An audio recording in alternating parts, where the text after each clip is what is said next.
seems like the offense has become a little more run heavy in the last few games. Is that a matchup thing, or is there something else you're trying to do there? No, it's funny you asked that question. I mean, they did. I mean, and then they've been and the defense we played Saturday. I mean, they did a hell of a job. They were well coached. They got after us. I was not nearly as aggressive as a play caller as I should be at this point. All right. It's just like life, right? If you wake up in the morning, and you get out of bed and all you're worrying about is, not to make mistakes, you might as well not get your ass out of bed. You might as well stay in bed. I mean, that's life. You got to go out and freaking be aggressive, and you make mistakes. So, maybe there's a little bit of truth in that, but what the heck, we all learn. How would you define being more aggressive? Is it more the types of plays, types of passing plays, or what exactly would that consist of? I don't know. That's kind of just kind of who we are. We're kind of a tempo, aggressive offense, and that's not I haven't been nearly aggressive enough as I should be. And just it's not the schemes. Schemes are schemes, right? But it's just a matter of what kind of how aggressive you are becoming. When you play an aggressive defense, you better be aggressive offensively, right? And so that's where we want to be at. It seems like it's gotten progressively more run-heavy since that BYU game. Was there anything about the kind of 3 interception performance that maybe gave you a little bit of trepidation? No. I got total confidence in our quarterback and total confidence in the rest of the kids in that offense.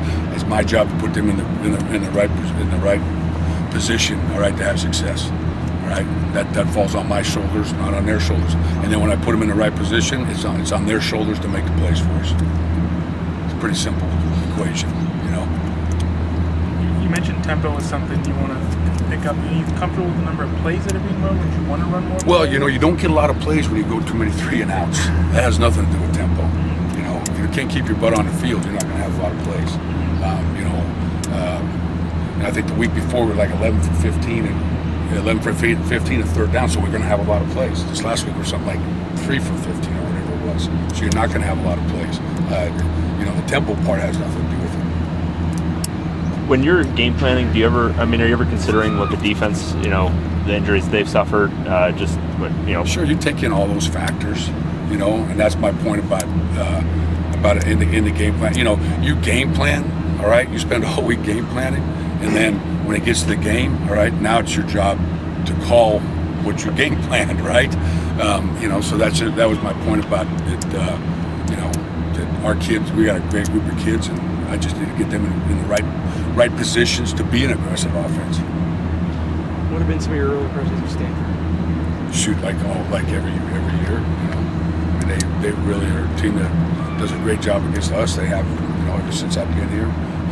Physical, well coached.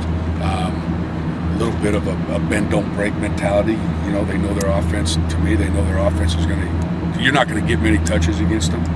All right, so you better make them count. And so the main thing to me is you gotta create first downs, and you gotta have some patience. When looking back at those Stanford games the last 3 years, is there any common linkage you think between? I mean, obviously it's a great defense, but any common linkage between the offensive struggles a little bit against them? Yeah, they played better than we did. Yeah. I mean, I don't have to think on that question for a while, but now they do good. You mean, is it what they run on offense? No, I mean, they are well coached. They do a good job of what they do. All right, guys? I appreciate it. Thanks.